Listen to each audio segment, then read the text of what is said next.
हरिभक्तीपरायण प्रवीण महाराज पवार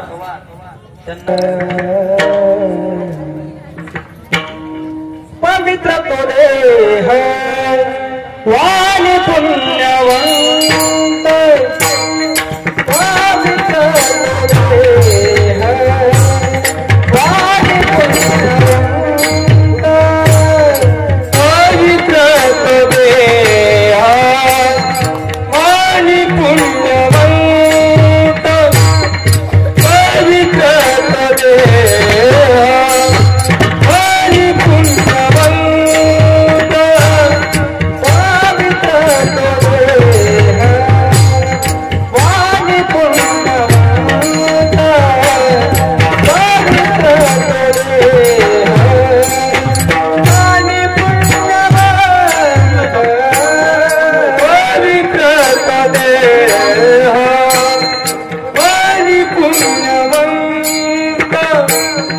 पवित्र तो देह वाणी पुण्यवंत गोरे अच्युत सर्वकाळ गोरे अच्युत सर्वकाळ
Sarah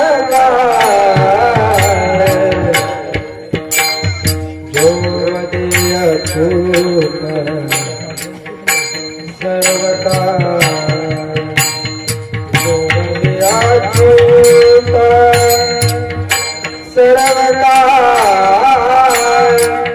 जोवरे अच्युत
पवित्र तो देवाणी पुण्यवंत जो दे अच्युत सर्व काळ तयाच्या चिंतने तरतील दोषी जळतील रासे पातकांचा देव इच्छील चरणीची माती धावत चालती मागे मागे कायच्या उरले वेगळे अनेक वैकुंठ नायक दयाकंठी तयाच्या चिंतने तरतील दोषी जळतील रासे पातकांचा तुका म्हणे देव भक्तांचा संगम तेथे ओघनाम त्रिवेणीचा तयाच्या चिंतने तरतील दोषी जळतील राशी पादकांचा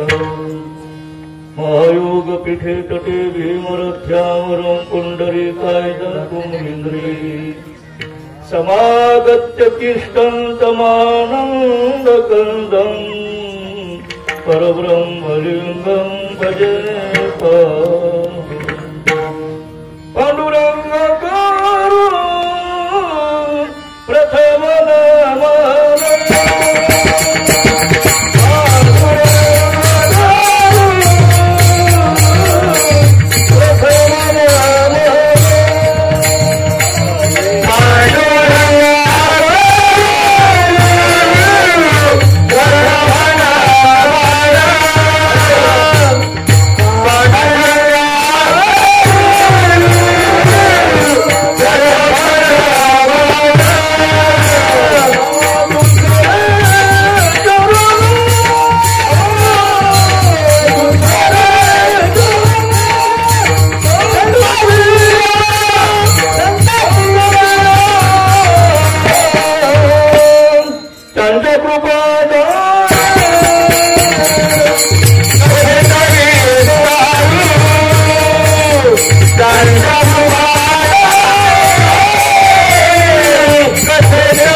करुणा करा दयाळा तुमचा अनुग्रह लादरो पावन झालो चराचरी नमो सद्गुरु तुकया ज्ञान दीपा नमो सद्गुरु सच्चिदानंद रूपा नमो सद्गुरु भक्त कल्याण मूर्ती नमो सद्गुरु भास्करा पूर्ण कीर्ती जयांचे केलिया स्मरण होय सकळ विद्यांचे अधिकरण हे चिवंदो श्री चरण श्री गुरूंचे की नमस्कार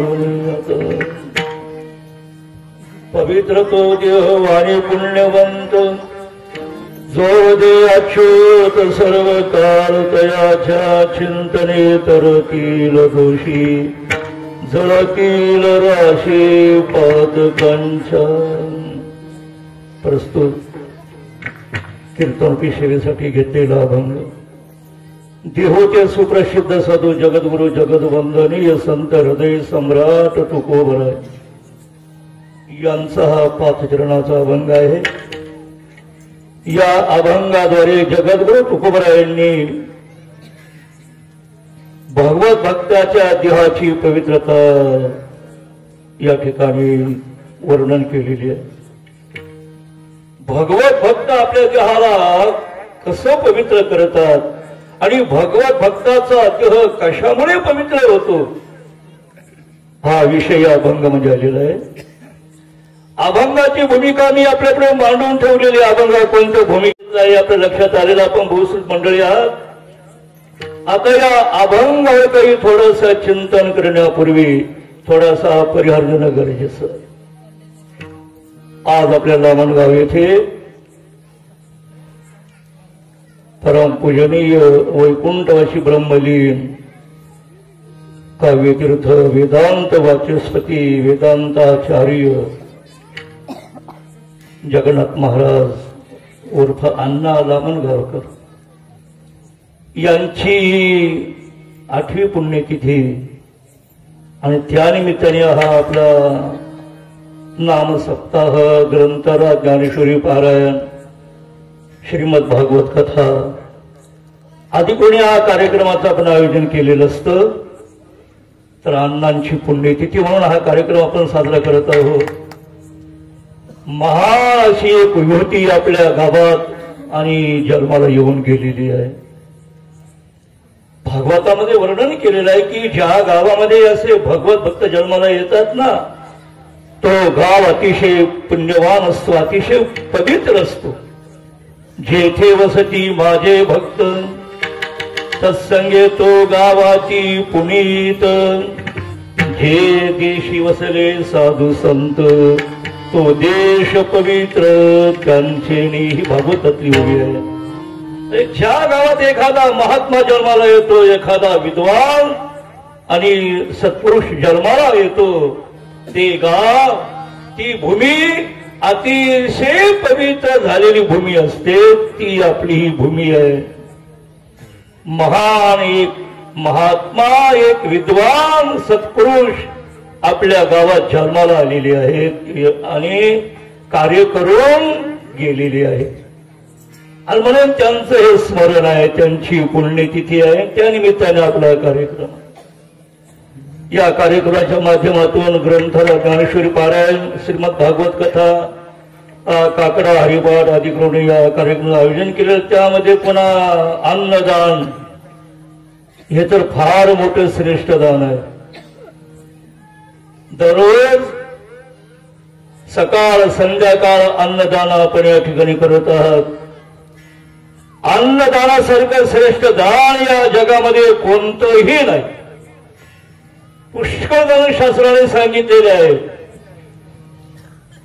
व्यवहारामध्ये भूमिदान आहे, द्रव्यदान आहे, सूर्यदान आहे, वस्त्रदान आहे, कन्यादान आहे, मागच्या 2 महिन्यापूर्वी झालेलं मतदान आहेत. असे अनेक दान, परंतु या सर्व दानामध्ये श्रेष्ठ दान जर कोणतं असेल ते अन्नदान आहे. ते भागवतामध्ये आणि त्याचं वर्णन केलेलं आहे.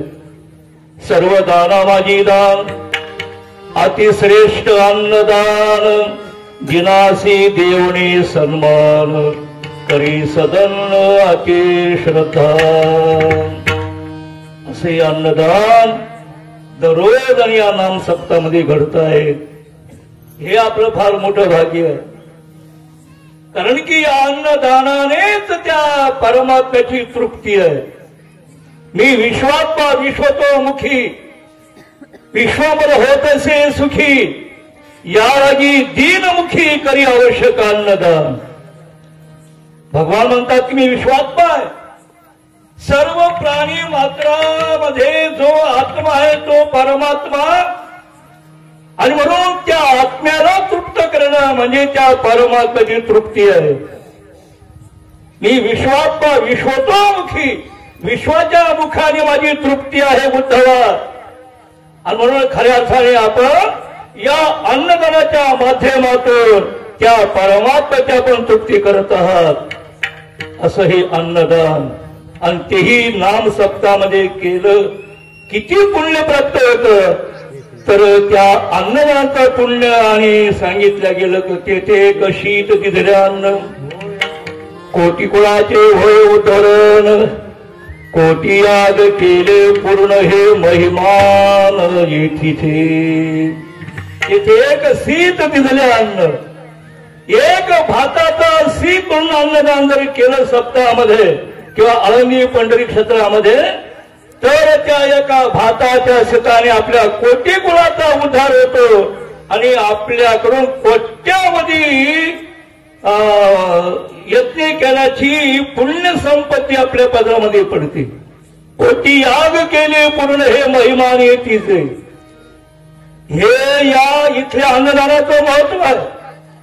इतर अन्नदान आपण करतोच आपल्या लग्न कार्यामध्ये, परंतु त्याही पेक्षा सप्ताहामध्ये अन्नदान करणं हे फार मोठं विशेष आणि अन्नदान आहे.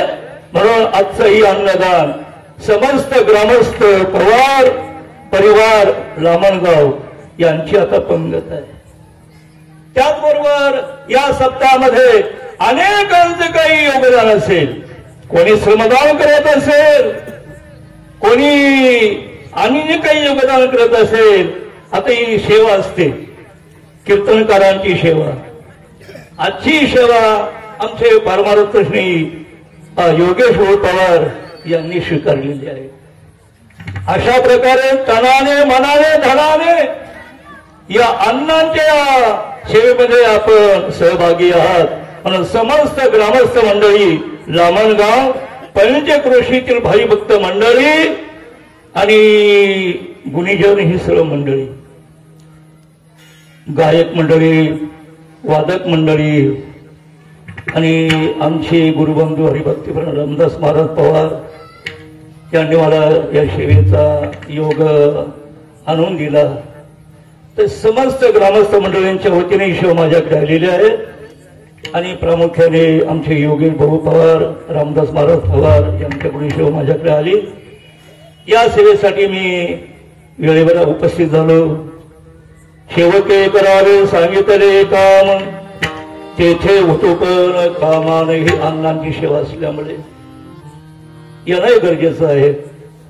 फार मोठ्या महात्म्यांची सेवा आहे. अण्णांचा फार मोठा अधिकार होता. अगदी लहानपणापासून आम्ही पाहत आलो काय युवती होती, काय ती व्यक्ती होती. वास्तविक प्रापंचिक जीवनामध्ये अनेक अडचणी येऊनही परंतु इतका निष्ठेने परमार्थ त्यांनी केला आणि म्हणून त्यांनी ज्या पदव्या मिळवल्या, काव्यतीर्थ, वेदांत वाचस्पती, वेदांताचार्य या ज्या पदव्या मिळवल्या त्या अभ्यासाने मिळवल्या. अनेकडे कोणी कोणाला काही पदव्या देतात, शास्त्री काय, पंडित काय, अमके काय, तमके काय, परंतु त्या दिलेल्या पदव्या आणि अण्णांनी मिळवलेल्या पदव्या होत्या. ह्या पदव्या मिळवल्या, त्यांनी परीक्षा दिल्या आणि परीक्षा देऊन त्यांनी ह्या पदव्या मिळवल्या होत्या. काव्यतीर्थ, वेदांत वाचस्पती, वेदांताचार्य असा अण्णांचा अधिकार होता. आणि म्हणून आज त्यांची सेवा माझ्याकडे आलेली आहे आणि म्हणून मी अभंगही त्याच संदर्भातला घेऊन थोडक्या मोडक्या शब्दामध्ये अण्णांची सेवा करण्याचा मला योग आलेला आहे. तर साधू जीवन हे किती निर्मळ आणि किती पवित्र असतं. वास्तविक ज्या महिन्यामध्ये अण्णांनी आपला देह ठेवला म्हणजे उद्या अण्णांची पुण्यतिथी आहे. हा माघ महिना आहे आणि या माघ महिन्यामध्ये आजही एका थोर महात्म्यांची पुण्यतिथी आहे. केले दिगंबर ईश्वर विभूती, केले दिगंबर ईश्वर विभूती, राहिल कीर्ती जगामागे, राहिल कीर्ती जगामागे. केले दिगंबर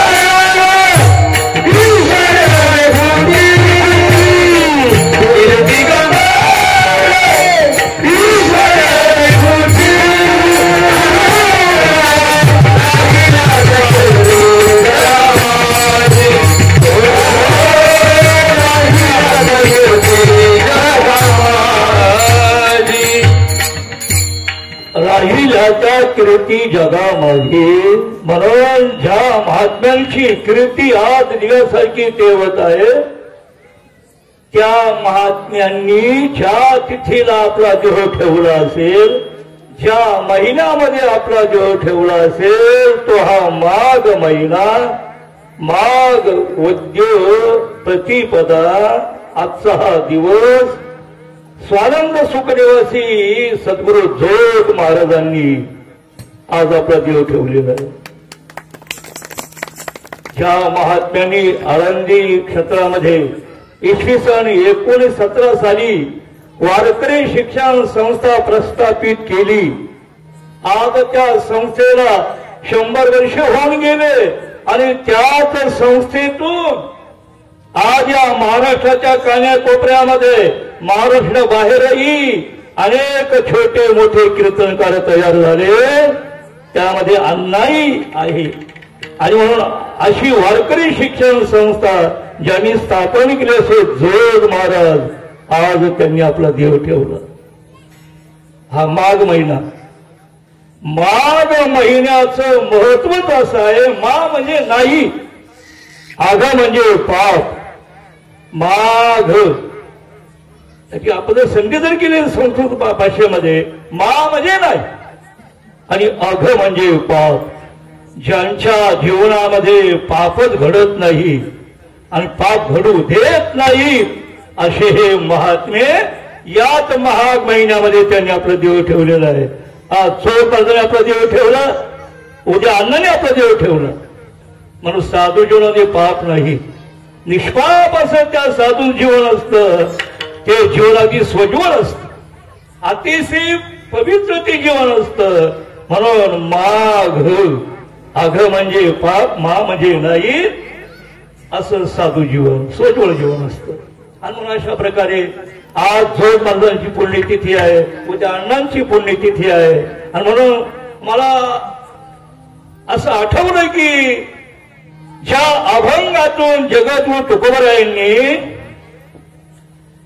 ज्या महात्म्यांनी वास्तविक हा देह अतिशय अपवित्र असा देह आहे, या देहाचा जर विचार केला तर या देहाची उत्पत्ती अपवित्रापासून झालेली आहे. हा देह अपवित्र ठिकाणापासून जन्माला आलेला आहे आणि हा देह जेव्हा उत्पन्न होतो तो काळी अपवित्र ठरला जातो आणि हा देह जेव्हा नष्ट होतो तोही काळ अपवित्र ठरला जातो. आणि या देहा संबंधाने जे काही पदार्थ आणि संबंध ठेवतात तेही पदार्थ अपवित्र होतात. असा हा पवित्र देह आहे. हा पवित्र इतका आहे.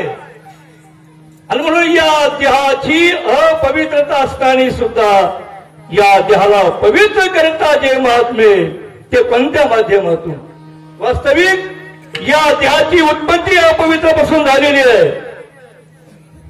आपल्या आई वडिलांच्या रक्त रेतापासून देहाची उत्पत्ती आहे.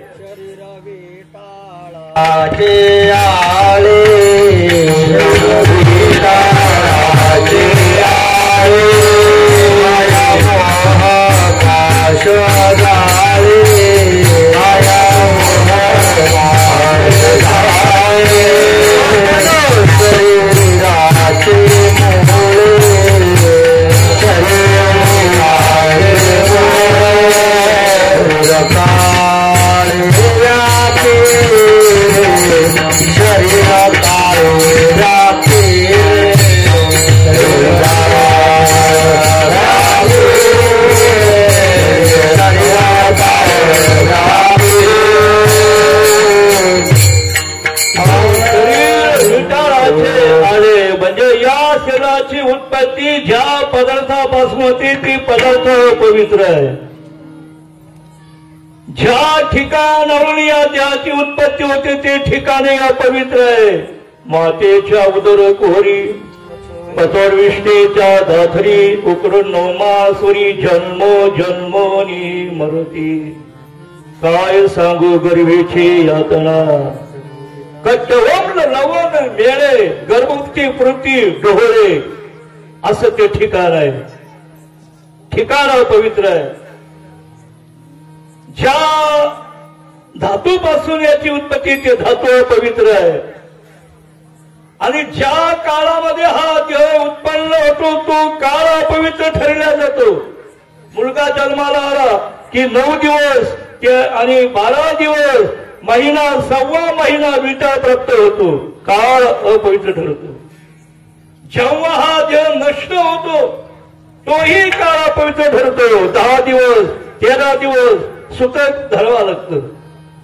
किंवा ज्या पदार्थांनी या देहाचा संबंध केला ते पदार्थ अपवित्र होतात. नाना सुद्रव्ये गोमटी, शरीर झाली या पैठी, होली खाती किरटी मरूची देवी, आज संध्याकाळी आपण किती चांगले पदार्थ जरी खाल्ले तरी सकाळी मात्र त्याची विष्ठा तयार होते. हे असे अपवित्र शरीर आहे. परंतु महात्म्यांनी या देहाला ज्या माध्यमातून पवित्र केलेलं आहे आणि म्हणून महात्म्यांच्या जीवनामध्ये पाप ही ओखदासी नाही. म्हणून ज्या जोग महाराजांची आज पुण्यतिथी आहे त्या जोग महाराजांच्या जीवनामध्ये पापच नव्हतं. म्हणून तर या माघ महिन्यामध्ये ज्यांनी आपला देव ठेवला ज्यांच्या जीवनामध्ये पापच घडलं नाही, पाप ओखदासी नाही. म्हणून असं म्हणतात की ज्या वेळेला महाराज नाशिकला आले, रामकुंडावर स्नान केलं आणि नित्यनेम करू लागले. तिथे एक उपाध्ये होते. त्यांनी पाहिलं की जोग महाराजांनी स्नान केलं परंतु संकल्प सोडलेला दिसत नाही. कारण की ही गंगा आहे, रामकुंड आहे, या ठिकाणी संकल्प सोडावा लागतो. म्हणून ती उपाधी जवळ आले आणि सांगितलं, महाराज तुमचा फार मोठा अधिकार मी ऐकून आहे, परंतु या ठिकाणचा एक विधी आहे, तीर्थ आहे, रामकुंड आहे, इथं संकल्प सोडावा लागतो. महाराजांनी सगळे कोणता संकल्प असतो म्हणजे तू पाणी घ्या हातामध्ये आणि माझ्या पाठीमागे म्हणा. आणि मग जोगणाच्या हातामध्ये पाणी दिलं आणि ते उपाधी म्हणू लागले की म्हणा महाराज, पापोहम पाप कर्मानाम पापात्मा पापसंभवा. महाराजांनी सांगितलं भल्याग्रस्ता, अरे हा संकल्प दुसरा बोला सांग, हा जोग आहे जोग. अरे जीवनामध्ये कधी पापच शिवलं नाही, संकल्प सोडण्याची मला काय गरज आहे, पाप ओखदाशी नाही. इतकं त्यांचं जीवन पवित्र झालेलं असतं आणि त्यांच्या संगतीमध्ये जे आले असतील त्यांनाही त्यांनी पवित्र केलं. म्हणून जोग महाराजांच्या जीवनचरित्रातला काही भाग सांगितला जातो की जोग महाराजांनी 2 तमसगीर कीर्तनकार केले. 2 तमसगीर होते पहा आपल्या महाराष्ट्रामध्ये, ते मोठे कीर्तनकार झाले. त्यामध्ये त्यांची नावं सांगायला हरकत नाही. मारुती महाराज ठोंबरे जुन्नरकर आणि तुकाराम बाबा खेडले झुंगे, ते तुकाराम बाबा तमसगीर होते. मारुतीबा ठोंबरे जुन्नरकर तमसगीर होते, परंतु मोठे कीर्तनकार झाले. पुनीत केले विष्णुदासी संगे आपुले या दोषी. आणि म्हणून ज्यांनी त्या भगवंताच्या नामचिंतनाने आपला देह पवित्र केलाच केला, परंतु इतरांनाही पवित्र केलं. म्हणून त्यांची केवढी पवित्रता ही अभंगाच्या प्रसंगामध्ये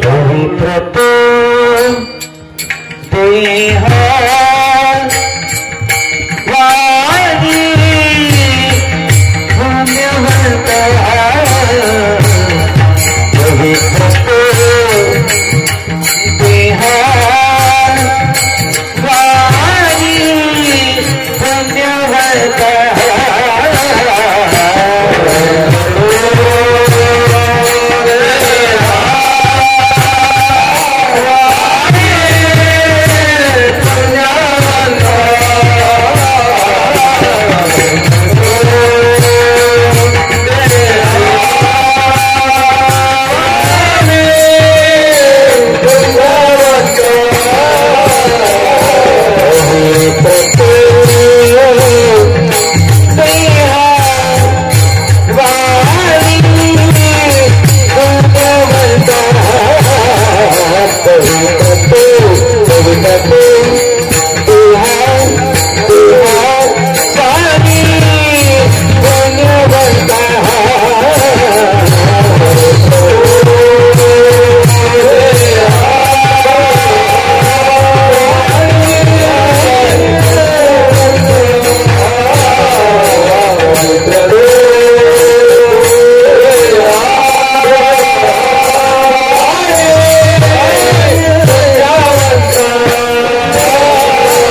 पवित्र तो देह वाणी पुण्यवंत, तो देह पवित्र, ती वाणी पवित्र.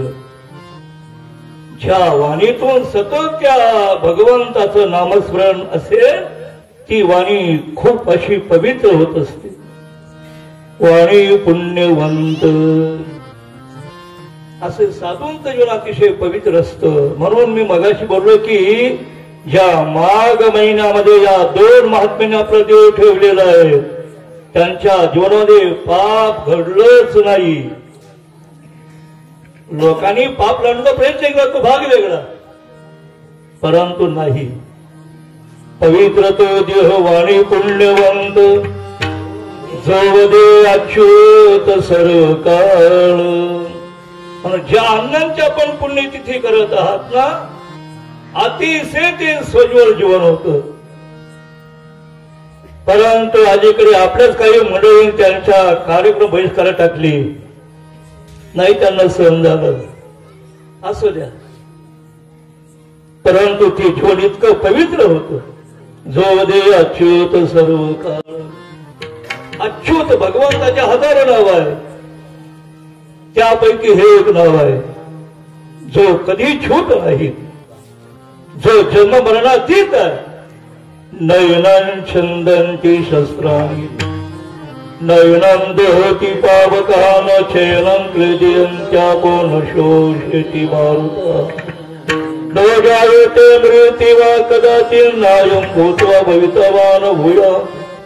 अजो नित्य शाश्वतोऽयं पुराणो न हन्यते अन्यमाने शरीरे. हे गीतेमध्ये वर्णन केलं त्या आणि आत्मतत्वाचं. असे जे अच्युत परमात्म्याचं चिंतन करणारे आहेत ना, त्यांचा देह अतिशय पवित्र होतो. पवित्र तो देह वाणी पुण्यवंत, जो दे अच्युत सर्व काळ. त्यांची वाणी पवित्र असते.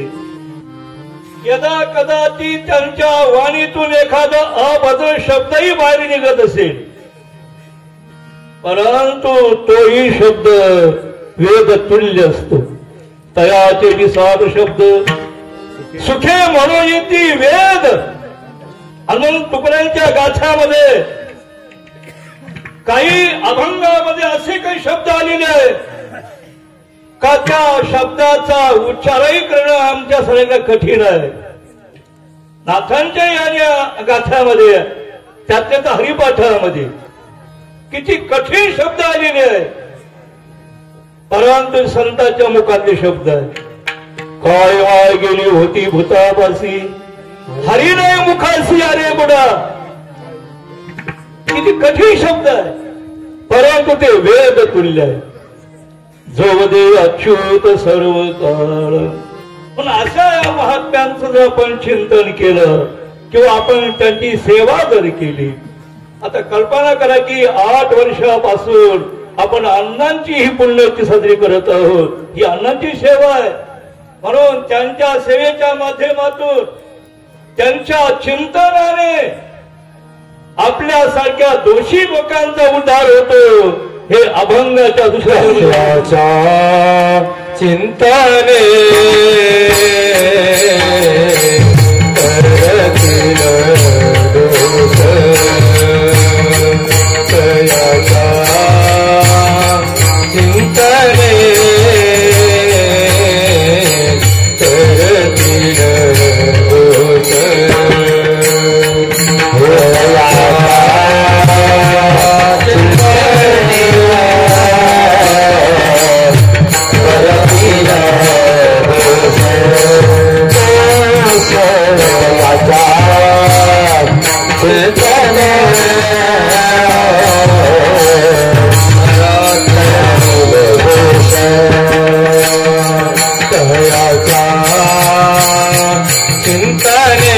दोषी अनेक दोषी तरले आजही तरतात, पुढे तरतील.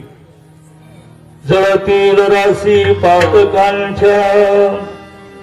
जीवनामध्ये किती पाप होऊ द्या, तसं पाहिलं तर आपल्या देहाची उत्पत्तीच पाप पुण्यापासून झालेली आहे. पाप पुण्य मिश्रित या देहाची उत्पत्ती आहे. जर आपलं अधिक पाप असतं तर आपण पशुपश्वादिकांच्या देहामध्ये गेलो असतो. अधिक पुण्य जर आपलं असतो तर आपण स्वर्गाधिकांच्या देवाच्या देहामध्ये आपण असतो. परंतु समान पाप पुण्य आपलं झालं म्हणून आपण देहामध्ये आलो. पाप पुण्य समासमित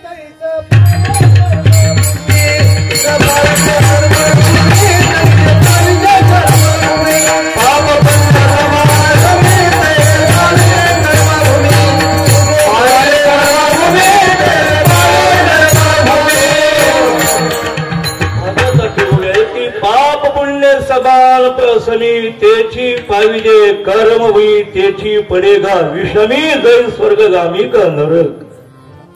कारण की या देहाची उत्पत्ती पाप पुण्यापासून झालेली आहे. म्हणून या देहाला गीतेमध्ये क्षत्र असं म्हटलेलं आहे. भगवंताने गीतेच्या 4व्या अध्यायामध्ये सुरुवातीला ते या देहाचं वर्णन करत असताना इदं शरीरं कौन्तेय क्षत्रमित्य विधीयते तद्यो व्यतीतं प्राहुः क्षेत्रज्ञ इति तद्विद. अर्जुना या देहाला क्षत्र असं म्हटलेलं आहे.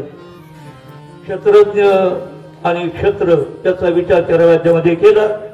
मग या देहाला क्षत्र का म्हणतात? क्षत्र म्हणजे जमीन. जसं आपण व्यवहारामध्ये एकमेकाला आपण म्हणत असतो की तुम्हाला क्षेत्र किती आहे म्हणजे जमीन किती आहे. क्षेत्र म्हणजे जमीन. तसं हे शरीर क्षेत्र आहे. जसं आपल्या जमिनीमध्ये आपण जे पेरतो ते उगवत आणि न पेरता गवत उगवतो. गवत पेरावं लागत नाही. शेतामध्ये आपण जी धान्याची पेरणी करतो लागवड करतो परंतु गवताची आपण लागवड करत नाही परंतु ती उगवत.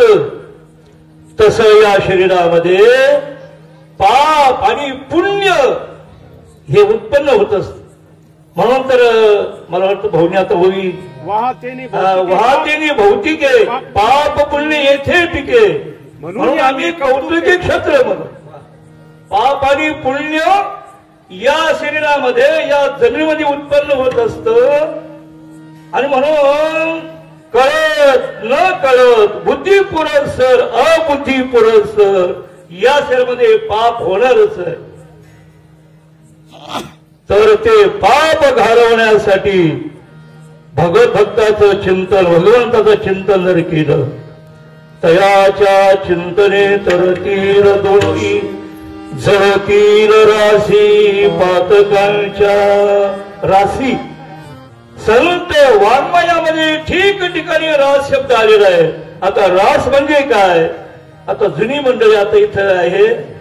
पूर्वी आपल्या शेतातलं धान्य आणि खळ्यामध्ये आणलं जात होतं आणि आता ते पूर्वी पाक धरून ते मळायचं मग ते उपडायचं मग त्या धान्याचा ढिगारा पडायचं त्याला रास म्हणायचे. रास. आता त्या ढिगाऱ्यामध्ये धान्य किती आहे जोपर्यंत ती रास मोजल्या जात नाही तोपर्यंत सांगता येत नव्हतं की किती पोते आहेत किती मन आहेत किती खंड्या आहेत. जेव्हा ते मोजल्या जाईल तेव्हा ते सांगण्यात येत होतं की इतके इतके पोते भरलेले आहेत म्हणून त्याला रास म्हणतात. रास. रास म्हणजे अगणित. तसं संत वाङ्मयामध्ये रासी हा शब्द ठिकठिकाणी आलेला आहे. अवताराच्या रसी तो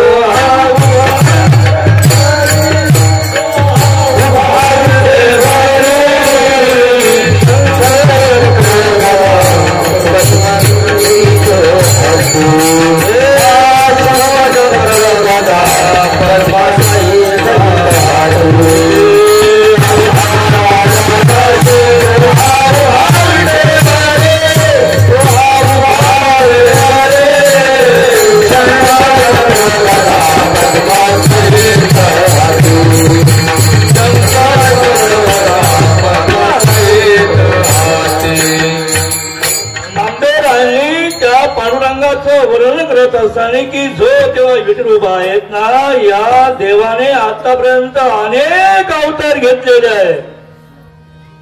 कुठे 10 मानले कुठे 24 मानले परंतु नामदेवराव म्हणतात की नाही 1 नाही 2 नाही अनंत अवतार म्हणजे तो अवतारच्या राशीच्या राशी आहे अगणित.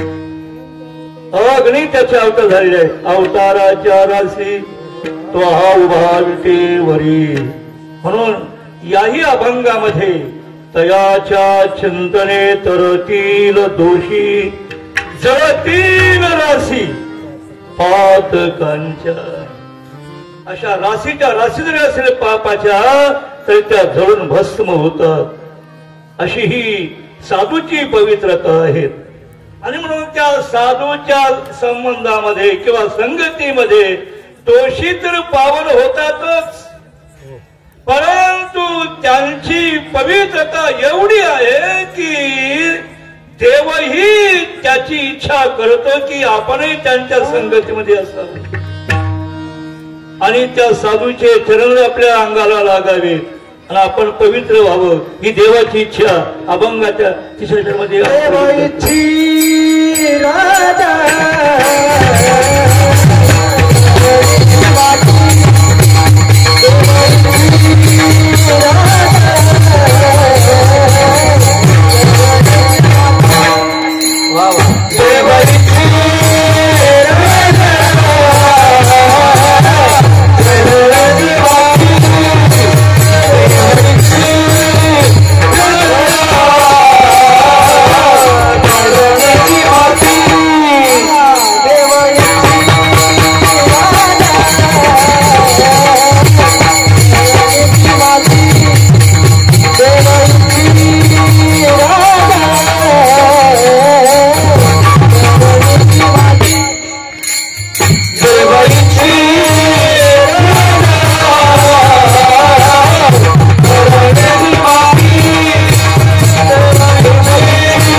देव इच्छी रज चरणीची माती. देवाने सुद्धा इच्छा करावी कशा साधूच्या चरणाची माती माझ्या अंगाला लागावी, मी पवित्र व्हावं. वास्तविक देवाचं स्वरूप आपण जर पाहिलं तर पवित्र नाम पवित्र यो मंगलानांच मंगलम असं त्याचं स्वरूप आहे. तरीही पण त्या देवाने अशी इच्छा केली कमालाच्या संतांच्या पायाची धूळ माझ्या अंगाला लागावी आणि मी पवित्र होईल. माझ्या ठाई जे पवित्र पण ते मद भक्ताचे निजान या लागी भक्ता मागे मी आपण धावे चरण रेणू वंदावया. भागवतातली ओवी आहे. म्हणजे आपला अभंग आणि भागवत हा सारखा चालू झालेला आहे. अभंगाचा प्रत्येक कडव्यामध्ये भागवताची ओवी आणि येणार आहे. आणि म्हणून अशा प्रकारे त्या देवालाही वाटतं की त्याच्या पावलाचे रस माझ्या अंगाला लागावे आणि मी पवित्र होईल. ही देवाची इच्छा आहे. देवाची रज चरणीची माती धावत चालती मागे मागे. म्हणून प्रसिद्ध उदाहरण सांगितलं जातं की नावयाची पाठी चाले केशराज आणि लागावया रज चरणीची. असं म्हणतात की नामदेवरायाने माऊली चारिधाम यात्रा करून आली आणि चारिधाम यात्रा केल्याही पाहिजे. ज्या देशात आपला जन्म झालेला आहे ना त्या देशाच्या चारीही दिशेला आणि चार धाम आहे. इकडं उत्तरेला बद्रीनाथ, पूर्वेला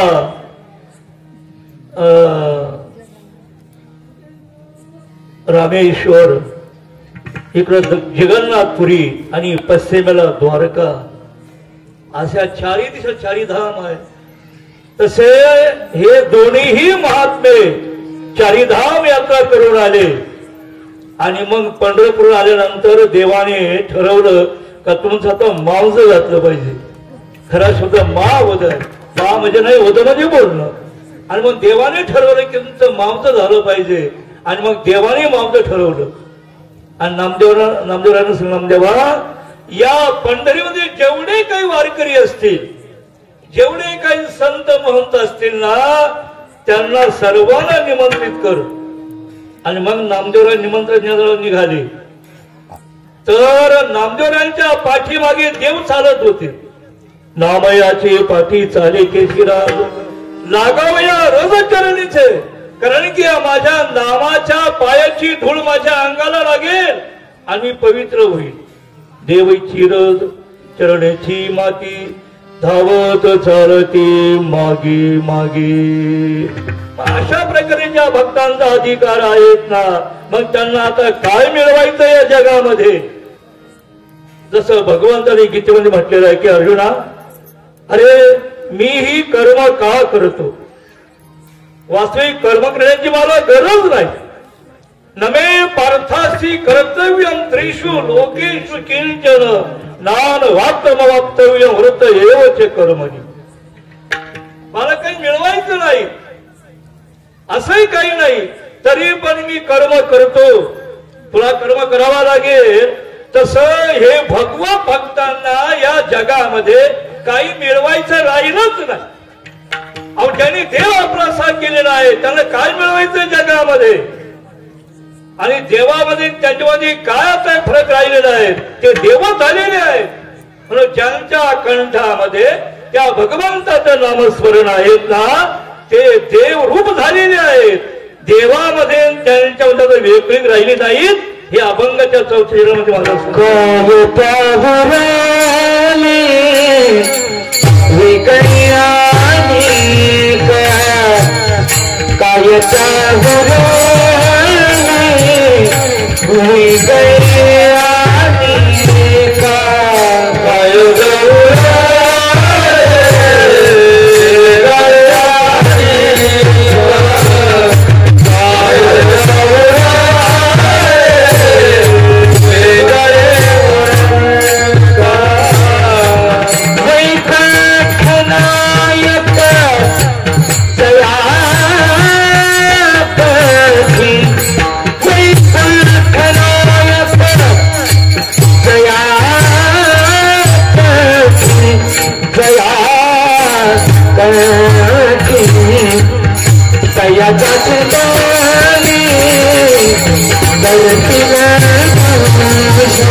वैकुंठ नायक दया कंठी कंठी धरला कृष्णमणी अवघाजने प्रकाश.